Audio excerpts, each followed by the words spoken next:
దేవుని స్తోత్రం. క్రీస్తు దేవుని బిడ్డలారా, ఉదయకాలమున ప్రభు నామమున మీ అందరికీ శుభాభివందనాలు తెలియజేస్తున్నాను. ఉదయాన దేవుని స్తుతించే ధన్యత, ఈ భాగ్యం, ఈ సమయం దేవుడు మనకిచ్చినందుకై దేవుని వందనాలు చెల్లిస్తున్నాం.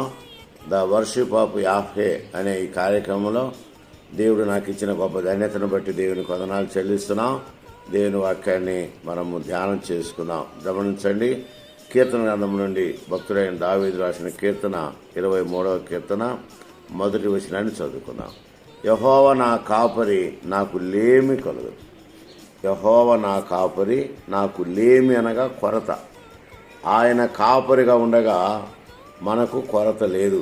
అందుకనే యెహోవా నా కాపరి, ఆయన నా కాపరి అని భక్తుడు తెలియజేస్తుంది. నిజమే దేవుని బిడ్డలారా, గమనించండి, యెహోవా మన కాపరి, రాపా అంటారు. ఆయనే మనను కరుణించే దేవుడు, కాపాడే దేవుడు, బలపరిచే దేవుడు, బలమైన కార్యాలు జరిగించే దేవుడని దేవుని బిడ్డలారా జ్ఞాపకం చేసుకుందాం. ఎందుకంటే దేవుడు మన కాపరి, ఆయనే మన కాపరి కనుక మనలను కాపాడే దేవుడు, కరుణించే దేవుడు, ప్రేమించే దేవుడు, ఆదరించే దేవుడు, బలపరిచే దేవుడని దేవుని బిడ్డలారా జ్ఞాపకం చేసుకుందాం. అందుకనే గమనించండి, ఆయన మన కాపరి అని చూస్తున్నాం. ఆయన మామూలు కాపరి మాత్రమే కాదు, ఆయన మంచి కాపరి అని దేవుని బిడ్డలారా జ్ఞాపకం చేసుకున్నాం. ఆయన మంచి కాపరి. చూడండి, గమనించండి, యోహాను సువార్త 10వ అధ్యాయము. యోహాను సువార్త 10వ అధ్యాయము. నేను గొర్రెలకు మంచి కాపరిని, నేను గొర్రెలకు మంచి కాపరిని. మంచి కాపరి గొర్రెల కొరకు తన ప్రాణం పెట్టింది. చూసారా, దేవుని యొక్క కాపుదల ఎంతో గొప్పది. ఆయన మామూలు కాపరి మాత్రమే కాదు, మంచి కాపరి. దేవుని బిడ్డలారా గమనించండి, మంచి కాపరి చేసే ఒక మంచి పని ఏంటంటే గొర్రెల కొరకు తన ప్రాణం పెడతాడు. గొర్రెలు ఎవరు? మనమే. ఆయన మేపు గొర్రెలము, ఆయన పాలించు ప్రజలమనే కీర్తనకారుడు 100వ కీర్తనలో తెలియజేస్తున్నారు. నిజమే దేవుని బిడ్డలారా గమనించండి, ఆయన మంచి కాపరి. మంచి కాపరి తన గొర్రెల కొరకు ప్రాణం పెట్టే దేవుడని దేవుని బిడ్డలారా జ్ఞాపకం చేసుకుందాం. చూడండి, గమనించండి, ఆయన అంటున్నాడు, దేవుని యొక్క మహాకృపను బట్టి యోహాను సువార్త 10వ అధ్యాయంలో చక్కని సందేశాన్ని దేవుడు మనకు తెలియజేస్తున్నాడు. గమనించండి, నేను గొర్రెలకు దేవుని యొక్క సన్నిధిలో గమనించే గొర్రెల కాపరి ఒకడు అగును. నేను దాన్ని మరలా తీసుకున్నట్టు నా ప్రాణం పెట్టుతున్నాను. ఇందువలనే నా తండ్రి నన్ను ప్రేమించున్నాడు. ఎవడు నా ప్రాణం తీసుకున్నాడు? నా అంతటా నేనే దాన్ని పెట్టుచున్నాను. దాన్ని పెట్టుటకు నాకు అధికారం గలదు, దాన్ని తిరిగి తీసుకుంటకు నాకు అధికారం గలదు. నా తండ్రి వలన యాజ్ఞ పొంది తిని. చూసారా, ఆయన కాపరి మాత్రమే కాదు, మంచి కాపరి. మంచి కాపరి గొర్రెల కొరకు తన ప్రాణం పెడతాడు. అంత మాత్రమే కాదు, తన బిడ్డలను కాపాడే దేవుడు, కరుణించే దేవుడు, ప్రేమించే దేవుడు, ఆదరించే దేవుడు, బలపరిచే దేవుడని దేవుని బిడ్డలారా జ్ఞాపకం చేసుకుందాం. ఎందుకంటే దేవుని యొక్క కాపుదల చాలా గొప్పది. ఎందుకంటే దేవుడు కాపాడే దేవుడు, కరుణించే దేవుడు, ఆదరించే దేవుడు, బలపరిచే దేవుడని దేవుని బిడ్డలారా జ్ఞాపకం చేసుకుందాం. ఎందుకంటే ఆయన గొర్రెల కొరకు తన ప్రాణం పెట్టాడు. ఎవరా గొర్రెలు? మనమే. ఆయన మేపు గొర్రెలము, ఆయన పాలించు ప్రజలమని దేవుని బిడ్డలారా జ్ఞాపకం చేసుకుందాం. ఇక మూడో విషయం గమనించండి. మొదటి విషయము కాపరి, రెండవది మంచి కాపరి. మూడో విషయం గమనిద్దాం, ఆయన ప్రధాన కాపరి. గమనించండి, పేతురు రాసిన మొదటి పత్రిక గమనించండి, 5వ అధ్యాయము. మొదటి పత్రిక 5వ అధ్యాయము మనము 4వ వచనాన్ని గమనిస్తే, ప్రధాన కాపరి ప్రత్యక్షమైనప్పుడు మీరు వాడబారని మహిమ కిరీటము పొందుదురు.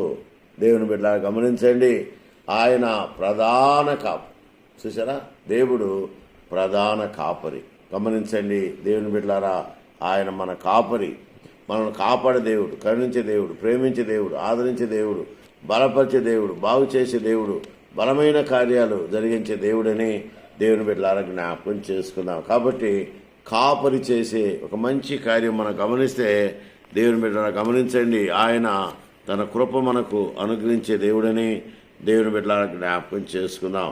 121వ కీర్తన మనం గమనిస్తే, యెహోవా నిన్ను కాపాడును అని ఉంది. యెహోవా నిన్ను కాపాడును. నిన్ను కాపాడువాడు కొనకడు, నిద్రపోడు. సృష్టికర్త దేవుడు మనలను కాపాడుతానని వాగ్దానం చేస్తున్నాడు.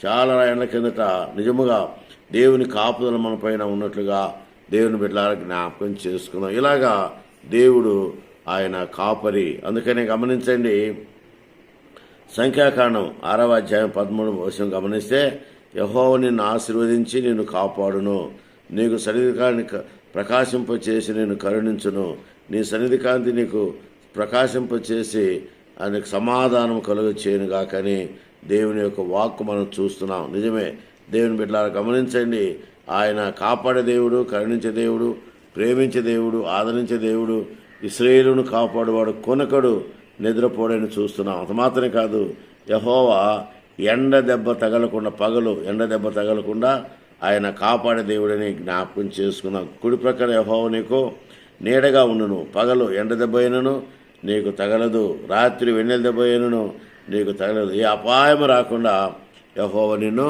కాపాడును. చూసారా, ఏ అపాయం రాకుండా యెహోవా నిన్ను కాపాడు. ఆయన కాపాడే దేవుడు. తర్వాత ప్రాముఖ్యమైన విషయం, ఆయన నీ ప్రాణమును కాపాడు. చూసారా, దేవుడు మన ప్రాణాన్ని కాపాడే దేవుడు. మన ప్రాణాన్ని ఎవరు కాపాడుతారు? ఎవరు కాపాడలేరు. కానీ దేవుడే మన ప్రాణాన్ని కాపాడే దేవుడు, కరుణించే దేవుడు, ఆదరించే దేవుడు, బలపరిచే దేవుడు, బలమైన కార్యాలు జరిగించే దేవుడని దేవుని బిడ్డ జ్ఞాపకం చేసుకుందాం. దేవుడు ఎవరెవరిని కాపాడుతాడో గమనించండి. యథార్థ హృదయం గల ప్రాణాన్ని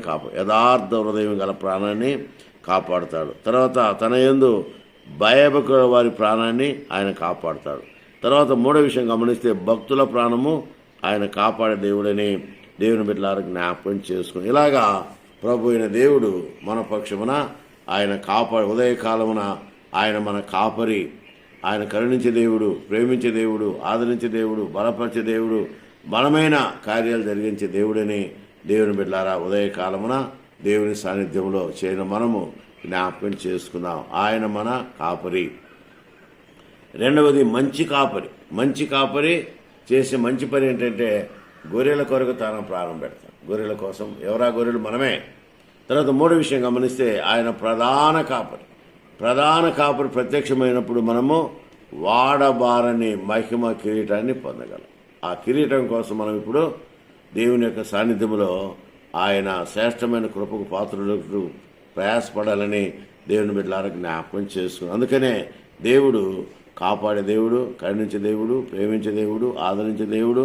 అంత మాత్రమే కాదు, మరి సత్యాన్ని గమనించండి, నీ రాకపోకలను యెహోవా నిన్ను కాపాడు. రాకపోకలు అంటే మనము ఎక్కడెక్కడైతే వెళ్తామో, తిరిగి వస్తామో, ఉదయం లేస్తే సాయంకాలం వరకు ఎలాగ మనము తిరుగుతామో, ఆ సన్నివేశాన్ని జ్ఞాపకం చేసుకుని దేవుడు నన్ను రాకపోకల్లో కాపాడుతారన్న విషయాన్ని దేవుని బిడ్డలారా జ్ఞాపకం చేసుకుని, ఈ ఉదయకాలమున దేవుని వాగ్దానము మనము స్మరణ చేసుకుందాం. ఎందుకంటే ద వర్షిప్ ఆఫ్ యాహ్వే అనే ఈ కార్యక్రమంలో బిడ్డలు చేస్తున్న కార్యాన్ని బట్టి దేవునికి మనము కృతజ్ఞతాస్తుతులు స్తోత్రాలు చెల్లిస్తూ, ఆయన మన కాపరి, ఆయన మంచి కాపరి, ఆయన ప్రధాన కాపరి అని జ్ఞాపకం చేసుకొని, ప్రధాన కాపుదల కింద మనము జీవించినట్లు తండ్రి, కుమార, పరిశుద్ధాత్మ త్రియేక దేవుని నిత్య సహవాసం మనందరికీ, మరి ముఖ్యంగా ద వర్షిప్ ఆఫ్ యాహ్వే మరి కార్యక్రమంలో ఉన్న బిడ్డలందరికీ సదా తోడైండుగాక.